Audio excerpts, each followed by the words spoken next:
Just this morning, I was talking about the e-safety commissioner in Australia trying to threaten Elon Musk with a $700,000 fine per day if he doesn't respond to her requests, her legal notice to address hate on Twitter that she claims exists based on what appears to be mostly her feelings as an ex-employee and her aspirations. So that was this morning. And I think what I'm seeing today, just some news coming out of New South Wales, is really indicating to me that Australia is actually the test bed for a lot of this authoritarian censorship, pushing down of the average person in terms of keeping them down by the government to suppress their free speech and suppress their political communications and ideas from being shared. And I'm saying this because, today we found out that Chris Minns, New South Wales Premier, Labor Premier, is planning to meet with Meta, with Facebook, to discuss with them the possibility of the government and Facebook working together to ban and stop live streams from occurring where the government deems a protest to be illegal or dangerous, right? Where the government deems a protest to be illegal or dangerous. I think we're entering a very dangerous territory here where the government's working so closely with these tech companies. Now, we know they've always been doing this type of close type of work, but now they're saying that they're going to work with these tech companies to suppress people from protesting by actually cutting off these methods of communication, right? Live streaming is a method of communication that the public uses. Now, in the West, in these Western liberal democracies, we're always looking at, the third world and saying, oh, good on them for using these platforms like Facebook and Twitter for sharing what's happening in those, draconian countries where the dictators are suppressing the people. Thanks to Facebook and Twitter, we can see them fighting on and protesting against this. And again, despite all of that, in the West, in Australia, our leaders are actually at the forefront of suppressing protests in these so-called democracies that we live in, right? These fake democracies that we live in, they are actually at the forefront. And it's quite disgusting, in my opinion. Now, I know people have mixed opinions on this because particularly for these protests, which are, again, these climate change protesters who do a lot of crazy antics and stunts and sometimes cause, massive disruptions and inconvenience to the community. I get all that. And as someone who doesn't share that ideological view of their idea about climate change and the things that they're concerned about, sure, I might not agree with them and I might think they're a burden on society at times. But should the government be using that to work with tech companies to create protocols around shutting down protests that they deem are dangerous and illegal, right? That's just setting a dangerous precedent, and we're going into dangerous territories. Because over the last couple of years, we saw protests for the pandemic, and I was heavily involved in covering those protests. And I think, despite the community discontent sometimes, at the end of the day, when we look back today, it was valid for people to be out there protesting, right? A lot of the times, government were wrong on many of the things that they were telling the public. And when we look back today, I want to stress this point again.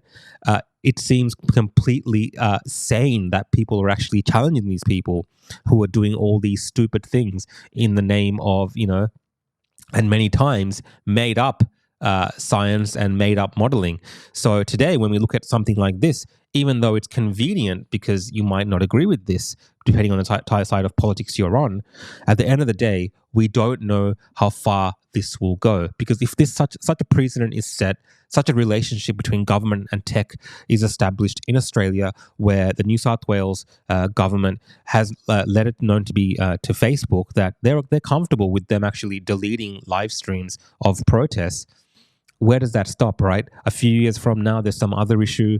People are out protesting. The government's like, oh, no, it's dangerous because, they're going to stop people from signing up to this vaccine mandate program. So just shut that protest down, Facebook, delete it. Come on. You see what I'm saying? So I think despite whatever political spectrum you're on, whichever side you're on, left, right, center, who cares? I think it's very important that we unite to thwart these type of attempts. And Chris Minns and these Labor loonies in New South Wales, should be laughed at for this attempt. I mean, they're just sulking and sucking and running to these tech companies to suppress people, right? There's so many other avenues for them to deal with this, whether it's through the judiciary, through the policing, so many other avenues they could do. You know, one of the problems we have in this country as well, the judicial system, you have activist judges. Once you put some of these protesters for climate change, I think this happened in Melbourne, in front of a judge, they'll almost get a pat on the back and let go. So there's other ways that the governments can deal with these type of issues, but to say that, oh, we need to shut down live streaming capabilities for people because, you know, it's a dangerous or illegal protest. Come on, you know, I see where this is going, and I think it's quite dangerous. And look, in the history of particularly Australia, in terms of the protest movements, especially these kind of, you know, lefty green style protesters, long before Facebook live streams and all this kind of stuff, they've been tying themselves to buildings and dams and all sorts of stuff. Like, this is not something that's new, right?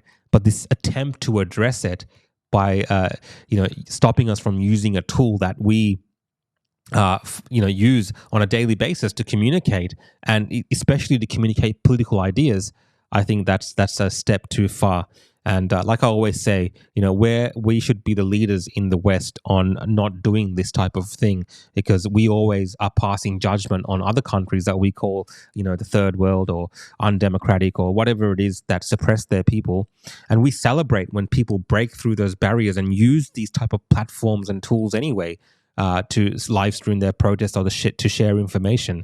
And our government today are trying to suppress us in New South Wales. I mean, it is ridiculous. This guy should be ashamed, in my opinion. So yeah, like, let's see how his meeting with Facebook and Meta goes. But I'm sure that there's going to be a bit of pushback on this, because it sounds crazy. And I know these people are, you know, doing this kind of these kind of protests, and you know, I have my own opinions on that, but I don't think it should lead to the government giving these social media companies any more power than they already have. So that's my video for today, guys. If you're enjoying my content, you can follow me on YouTube, Twitter, Instagram, Facebook, Rumble, and Odyssey at The Real Rukshan, or search for Rukshan Fernando. I should show up as well. See you guys next time.